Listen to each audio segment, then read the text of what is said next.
I'm John Cole Morgan from iQuilt here in the UK, and I'm very excited to bring you this installment of the Voices in Class series. Ricky Smit, darling, welcome. Thank you, John. It's such a privilege to be here. The privilege is all mine. Would you like to tell people a little bit about yourself and where you come from? Well, my name is Ricky Smit. I'm from South Africa. I live on a small holding between Vereeniging and Johannesburg. So it's like farm-like where I live, which is very quiet, and I can focus on whatever I'm doing. I'm retired now, a retired mathematics teacher. So wonderful. It's wonderful to be able to do quilting now, kind of full time. That's fantastic. And how long have you been quilting for? I don't really have a date that I started. I think around about 1984, 85, when Biggie Best was big in the country. I At that stage, my husband was a full-time student, and we were married, and we couldn't survive on my teacher salary alone. So I started teaching for Biggie Best to make Wow, their products. that's And amazing. You must be a phenomenal stitcher.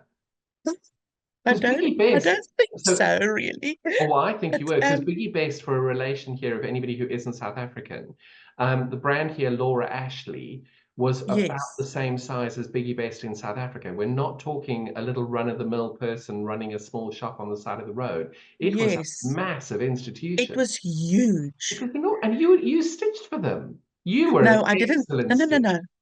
No, I didn't stitch for them. I taught classes for them. What right? Yes. But So that's we I amazing. made they had a program going, and I worked for them on a part-time basis, teaching teaching stitches, or normal people that wanted to make the frame or the quilt or the telephone book cover or whatever within their shop. They had a book out as well, and I taught actually that book. But it was a wonderful opportunity because I was crazy about their material. And of course, my house was Biggie Best all over. Sad that they've closed shop actually in South Africa, but because their material was just wonderful. Mm. But that is actually where my quilting, if I should put a date to it, actually started. Although I was actually a closet quilter, I didn't. I've never heard of anybody refer to themselves as a closet quilter. That's wonderful. Because yeah, I wasn't. That wasn't my main thing. I made porcelain dolls, Hmm. everything kind of related to quilting. So I made porcelain dolls, and from there I went on to teddy bears. I actually exported to England. I had a shop Wow. in Oxford that sold my bears, which was wonderful. What was And the name of actually the from shop? can't remember, it's such a long time ago, but it was close to the Oxford University. Wow, And that's amazing. yeah, so I sold teddy bears in England, which that was great. I went to a teddy bear show, and the shop actually got me there I in didn't even know there was such a Siglington. thing. Yes, Siglington, I think it was in London. Um, that was in the 90s. But I was always meddled with needlework. When I was a child, there wasn't TV. So we used to sit, four daughters. My mother was a excellent crafter, Yeah, and she did everything. She did smocking and knitting and crocheting and you name it, she's done it, yeah. but not quilting. And so we always used to do needlework, and needlework was just part of who I am.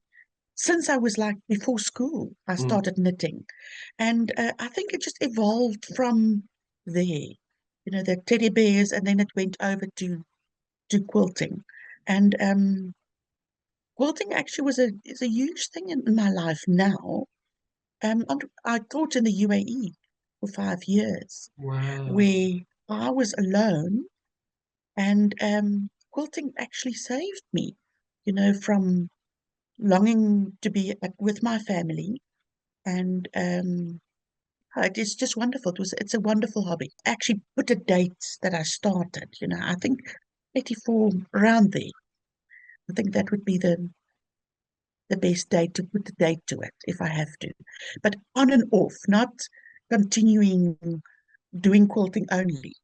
Well, It's the thing only is, the you would have had a last few life, you'd have been a years. wife, you've had a very successful career, you were very good at that. So, you can understand it's a hobby. You dip in and out of it as you go along. Yes, as a teacher, I was so busy Mm, being involved, and the subjects that I taught mathematics and science, high school. I had grade 12, so you cannot spend that much time on your hobby if you've got a career. yeah. And yeah, it was stress. It is a stressful career, and you have to dedicate all your time to that. Were you at the same school through your whole career? No, I wasn't. I first, when I started teaching, I was in Gauteng, Hmm. and then we moved to Durban, and I was there at different schools. I was all over. When the time when I started teaching, the teaching career in South Africa was like if you married, you do not get a permanent position. It sounds simple, but or silly, but that was what it was like. You were appointed in a permanent temporary position, so you had to apply for your teaching post every year, and then sometimes you would not get the same post at that school. You would get another post at another school. So I moved quite around quite a lot in Durban. And then, of course, we moved to Johannesburg or to this small holding. And I taught at a UJ, Metropolitan, which is in Johannesburg. And Right. I was there for 5 years. That was wonderful as well. And then from there, I went on to the UAE and finished my teaching career in the In the UAE. When I UAE. came back, I said, no, no, I'm now done with teaching. It's now time for me to focus on what I like as a And hobby. obviously, quilting played a role. Oh, definitely. And I think I took up quilting in the UAE on a more serious note because now there was no family, it was just me. So I had more time. Yeah. And because of my age, I wouldn't socialize that much like the younger teachers or the younger people would. They would go to nightclubs and what. When you're young, you do these things and you think nothing of it. I mean, it's the time, you've got the time there and you just do it. So, so yes. And I have to say, growing up in South Africa was very special. It really was.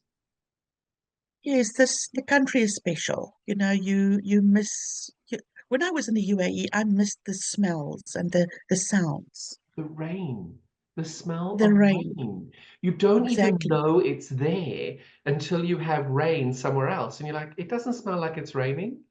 Yes, yes. Yeah, And the I crickets, think that's the thing in the sounds, the you go crickets. into a supermarket and the sounds are different.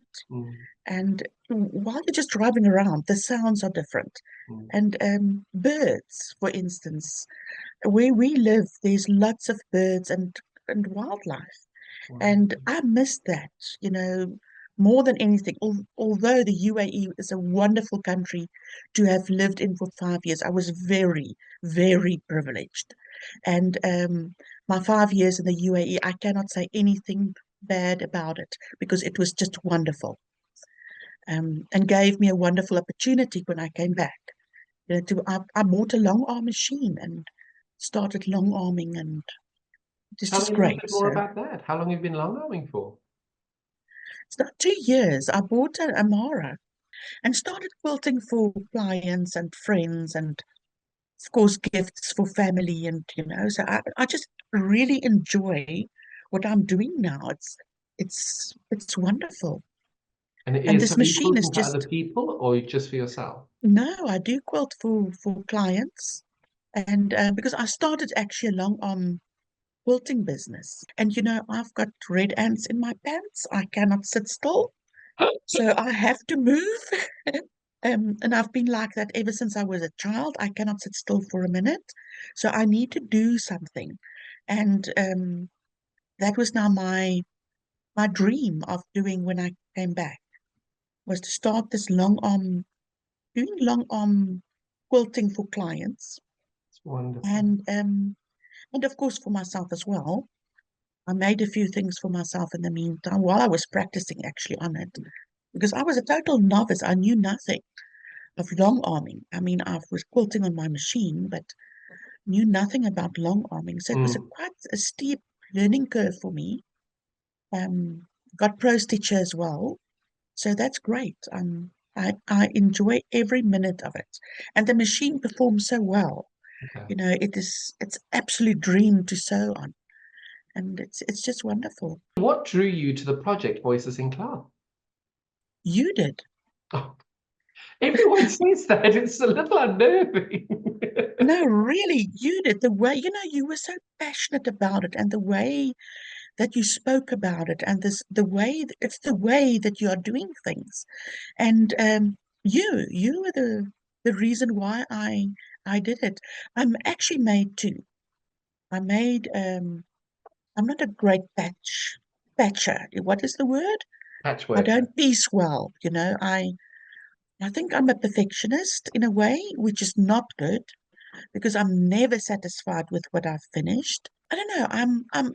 I did cross stitch by graph, and I Right. did head hanger work where you have to count. And the crocheting that I did was like for miniature dolls. So if you make a small mistake on a miniature, it's a big mistake because it's so obvious. And because I made miniatures, um, 12th scale, you need to work like nearly perfect. You do. And that is not a good it's not a good thing in I think in sewing as a whole, to be perfectionist because you unpick frequently and you might, even if it's just a small little error, nobody's going to see it, but you Mm. see it. I started the borrow way of quilting, which I enjoyed so I much because it's love just, borrow.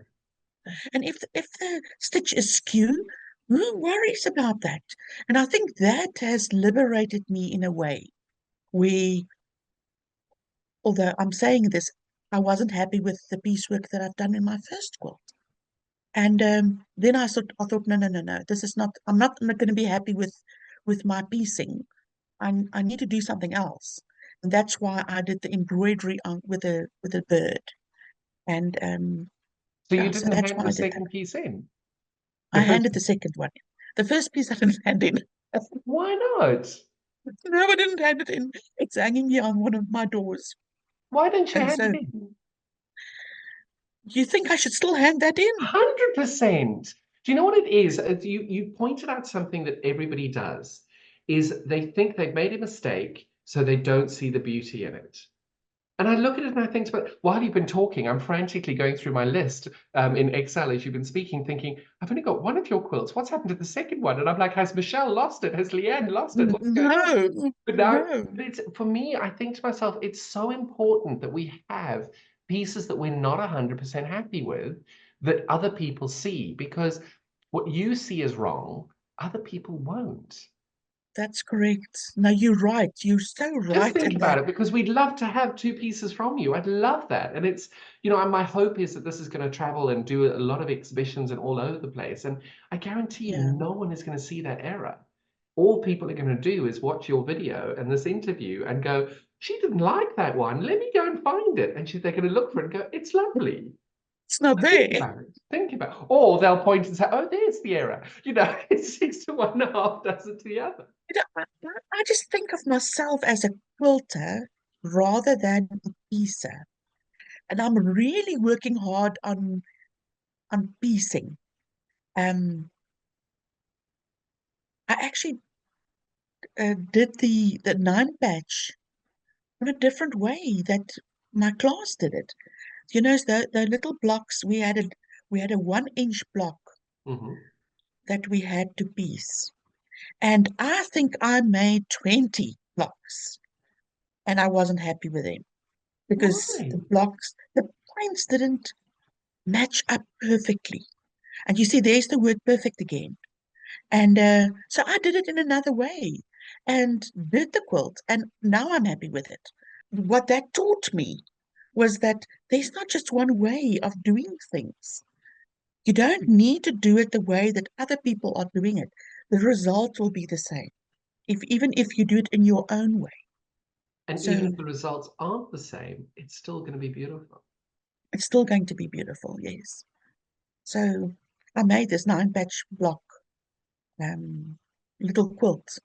It's not a miniature, it's a small quilt. And it came out beautifully, so I'm quite happy with it. Are you coming to festival in 2 months? I'm planning to, yes. Good. I've been saving up to go, because it's quite in rand. It's quite pricey. In pounds, According it's to me, quite pricey. yeah. So you can think in rand. So yes, I'm planning to go, because I just think it's a wonderful opportunity, to see, to go to a festival, not just Mm. to see it, but to go to a festival and be there for a few days, not just go for the exhibitions. And I think the I want to nearly say tragedy of COVID. I think that actually brought a whole new dimension in the way that we do things. Mm. I mean, you can sit in South Africa and work in Spain, or you can sit in South Africa and work in wherever in the world, through the The internet. use of technology. I taught in the UAE the last year that I was there. We had to teach through the internet. We had to do, well, we used Teams, and we had to teach. And it was a steep learning curve for me to do. Because I mean, teaching mathematics, um, it's quite difficult teaching that over um, over technology, or with technology. Mm. And yes, it was a quite a steep learning curve for me, but wonderful, because I mean, you're never too old to learn, and that's great that they're You are using. never too old to learn. Well, that's true. Yes, that's so true. And Because and it and makes me one should sad that so never. many people have chosen not to learn. I'm so glad you say the word chosen, because that's exactly what it is. Mm. I mean, you choose not to learn new things and expand, and you lose so much, isn't it? So you've touched on a topic that's been brought up in a couple of other interviews. So I'm going to pick your brain. Do you think that reluctance to change is stopping young quilters joining? Yes and no. I think yes. Needlework isn't taught in our schools anymore. I don't know It's throughout not the in the world. UK either.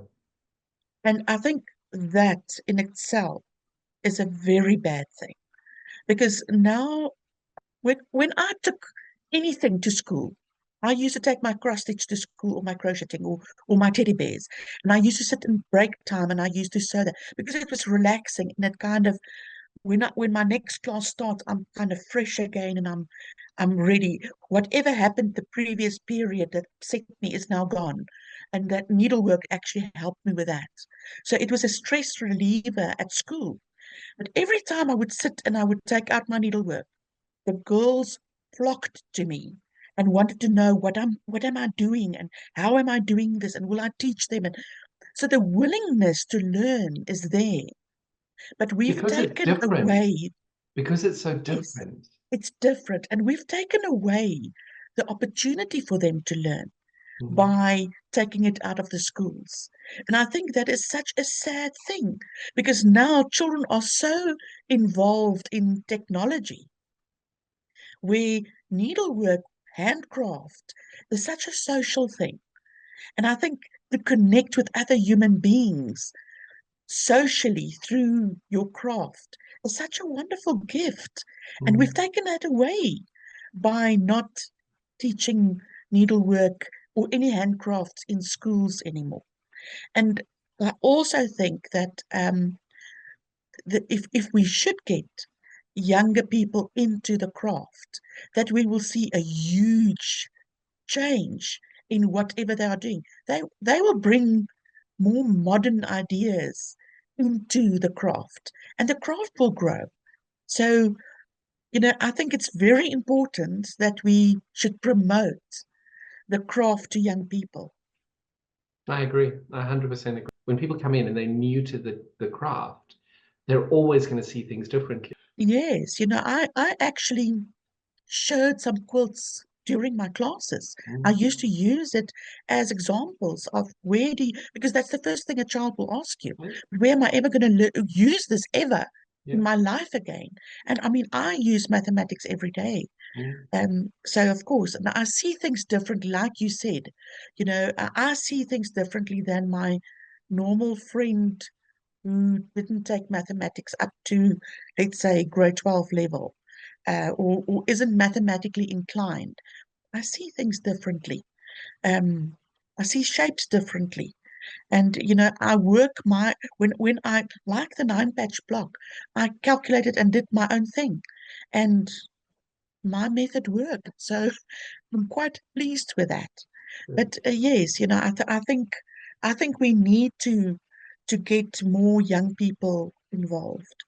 I think the $1 million question, which everybody's asking, is how. One should actually get the schools involved again, because that's where the children are. So No, I agree. if we can get the schools involved in a project, or in a way, getting needlework back into the schools. When I was a child, I remember how proud I was when whatever you made, and my parents used to make such a fuss about it. And that is the problem that we have now, is that the shops have deteriorated in the country. I mean, those shops doesn't exist anymore.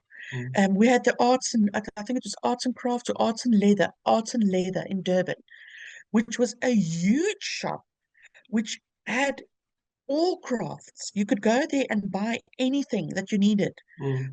All the schools went there to buy their, well, for the classes that you had to do. And they had wonderful, wonderful equipment and wonderful materials. And when you went in there, you were inspired to learn new things. You were. And my brother went in there to buy leather, and he did leather handbags and purses and belts and whatever when he was a child. Mm. And the girls did all the cross stitch and the hanger and that kind of thing. And it was affordable. I mean, crochet cotton was affordable. You could buy for a rand, you could buy a ball of cotton coats. Just now like 40 rand or 50 rand, I think even more, which you can't even find anymore. I think the coats factory has closed. Um, so I mean, to me, technology has changed the world in a good way, but also in a not that good way. Because you're always going to need handcrafts. You're always going to need to be able to sew something. You're always going to need clothes. But it's interesting that you mention that, because I always think to myself, advances in technology always has things that fall away. And if you look at newspapers, magazines, books, they made the Kindle. Yes, You've got the yes, internet, you've got YouTube. Why do I go and yes, pay 100, 200, 300 rand for a quilting magazine when the thing's on YouTube for free? I've got to watch some yeah, adverts. And you look at the quilting shops. So I run a quilt shop here in the UK. And the number of times I've had women come into my shop, open a book, look at the book and go, oh my God, this is brilliant. Oh, I can't wait to make that project. I can't wait to make that project. And she then literally 3 times in the last year, and that many people don't look at the books, which is why this stands out. They've turned the book over, scanned it, and looked on Amazon how much it was. It was £5 cheaper than mine, and they bought it on Amazon. And the number of times people come in, I had a lady come in a couple of weeks ago.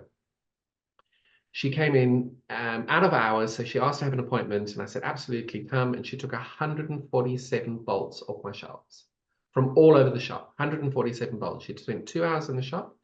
She got her perfect colorway, and it was perfect. It was absolutely gorgeous. And when she had it all lined up, I said, now make sure you take photographs of the codes, because I'm not going to remember. So she did, and she says, I'm just not 100% sure. Can I think about it? I said, no problem at all. She was there for 2 hours, didn't buy a thing. Took me 3 hours to get all those bolts back on the shelves, because 147 bolts, I've got all of them oh arranged in my word. collection. And I knew she was never coming back. I knew she wasn't. She got the numbers, That's and I that's knew exactly terrible. where she was going. And I phoned my friend who runs the shop I knew she was going to. And I phoned him and I said, listen, I don't want you to breach data protection, but if you have an order for this fabric, this fabric, this fabric, and this fabric, let me know. And an hour and a half later, he did, because that shop was £1 a meter cheaper than mine. And 5 hours of my afternoon was spent getting her to save £5. Yeah, yeah, that's But but the thing is, heartbreaking it's in a it's way. easy to be resentful about that. It's easy to be resentful. But Mm, I know I gave her exactly what she needed in a quilt. yeah, yeah, And £5 is a lot of money, and I'm not minimizing it. That is a lot of money to people. And if that's what she needed to do, it's great. But it's hard to stay motivated as a shop owner when you give so much of yourself, your experience, your time, because time is valuable. 5 hours exactly, in a shop, that's a lot of time where I could be spending doing a long arm quilting quilt or something like that. exactly. No, And paying exactly. the bills, if I was making tons of money and being able to pay myself a wage in the last 5 years, I wouldn't mind.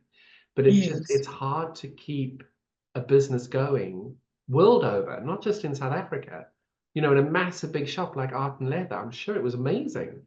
But then you've got the yeah, rent, and the landlord puts the rent up that's it. 30-40% every time. And, there are Yes, not as many crafters. Money's getting tighter. And yes, it's going to be an interesting couple of years to see how we all make it through this. that's true. Yeah, that's true because And, the that's my technological advances, that the string that I was going there, the technological advances of having the internet and us having so much choice is wonderful.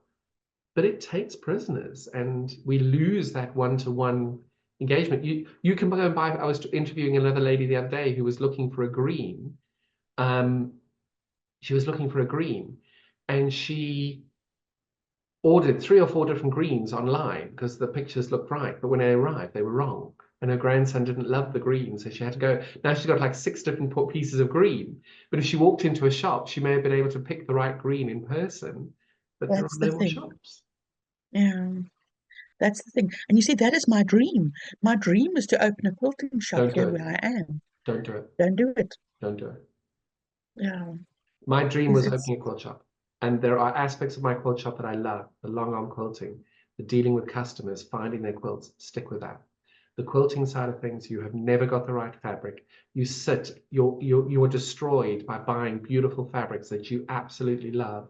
And people come in and, intended or not, they come in and like, oh no, that's horrible. No, that's horrible. And it really is hard. And I would say to you, yeah, don't. If you want to go work in a quilt shop, do that. People would mm, always take your advice on it, and they'd love to have you working there, but don't buy it. It's a lot of mm, money, and it is a lot of effort, and it's a lot of heartbreak. There are mm. joys, but yeah. Good advice. Thank I you. don't know if it is because I've just now crushed the dreams of anybody wanting to open a fabric shop, but just don't No, but underestimate just how hard it is. It's like running a mm, restaurant. You never stop. You do it exactly. 16 hours a day. You never sew. You never sew for yourself. You're always sewing samples for the shop. So it's just a case of rather find another way of doing it. Volunteer working for a shop. Shops are always looking for sample makers. There are always people looking Yes. for samples to be made. Make that way. Then you get the Yeah. best of both worlds. What do you think is going to come from your taking part in the Voices in Cloth program? I think um awareness, most probably awareness of not just the quilting industry, but awareness of what's happening in a country or in people's lives. And hopefully it will change attitudes towards quilting. And because you most probably got very intricate and very modern quilts. So it's not an old-fashioned old lady craft. There And are, and they're hopefully, beautiful as well. hopefully you will, the younger people will see it and get intrigued by it and want to participate as well in the craft. And hopefully the craft will grow because that is an important thing. And that's something that's kind of close to my heart that I feel, maybe it's the age that I'm at, that you feel when you're gone, where's the knowledge that you gained? It's it's gone if you haven't transferred it to somebody else. I think you women are so talented and you have so much knowledge. And I want to be a sponge. I want to sit next to you and absorb every single aspect of it. because you learn so much from people who've done it before. And I think that there is I don't want to say reluctance, but I think there's a lack of understanding of how much you get by being friends with women who are older. And I have had such joy and learned so much from the women that I craft with. All of them are my mother's age or older. And having this relationship with these women, they're very special people. And it's a privilege that people pass aside because there's the stigma of being friends with old people. Yes, isn't it? Hopefully that will change, I I hope mean, so. Well, um, it's for me, it's been the best thing of my life is being friends with all these women and learning so much from them. I love it. my husband is a woodworker and he's got a kitchen company in where we live. And he always say, it's the white heads and the white beards that you need to connect with because of the knowledge and the It way is. that they do things. And they, because you've done it, you know what is a shortcut, and you can actually help younger people. You don't need to reinvent the wheel. It's invented. You just need to know now what to do. So yeah, that is a wonderful thing if you can learn from older people. Exactly. What do you think's next for you in your quilting journey? Well, I wanted, as I said, a shop, which I now will reconsider. I want to expand my long arming, and then of course Deline and Claire Wallace, Deline Jeffries and Claire Wallace, our South African quilters. That is so inspiring as well. I love the work that Deline does with a whole cloth Celine's amazing. quilts. It's absolutely gorgeous what she does. I've done a class with her and with Claire, about two different classes, and I've learned so much from her. So that is where I want my quilting to go on to more whole cloth, uh, long arming. Uh, Do that you is ever what look I. at anything by Tilly de Hartberg? So she does machine embroidery and she does all the Oh, painting with the oil yes, pastels it's and stuff. It's amazing, beautiful. Her stuff's amazing. absolutely amazing. Yeah, I've looked at some of her work as well. Yes, her work is amazing as well. But there's so many talented master quilters and master artists in the industry that you can learn from. So, What advice would you have for quilters that are just starting out? not to worry, not to worry about what you produce. Um, do your own thing. Create, be creative, and do your own thing. Don't worry what other people's going to say about your creation. And a finished product is so much more rewarding than a perfect project. Don't worry about being perfect. I think that is the I think that is the one piece of advice that I would give, and I actually wish that somebody would have given me that advice earlier. Um, as I said before, I always try to be perfect, and it's not rewarding if you try to be perfect and don't finish the product. You have to finish the product, which is more important than a perfect product. So that is what my advice would be. What is the name of your second quilt that I will be receiving in a few weeks when you send it through? No name yet. I haven't named it, and I haven't placed a label on it. That's So all right. yeah, so I cannot tell you what is the name because I don't know. Well, I am putting you on the list, and you are down as quilt number 231 submitted. You are my 153rd creator of quilts for the exhibition, and I cannot thank you enough for your contribution and for your time today. It's been an absolute pleasure getting to know more about you. Thank you, John. It was so rewarding for me to and wonderful for me to speak with you. To get to know you as well, because you're such an inspiring person, and I enjoyed this interview so much. Thank you. You are very welcome. Thank you so much for joining us this time, and we'll be back again soon. Bye-bye. Bye bye.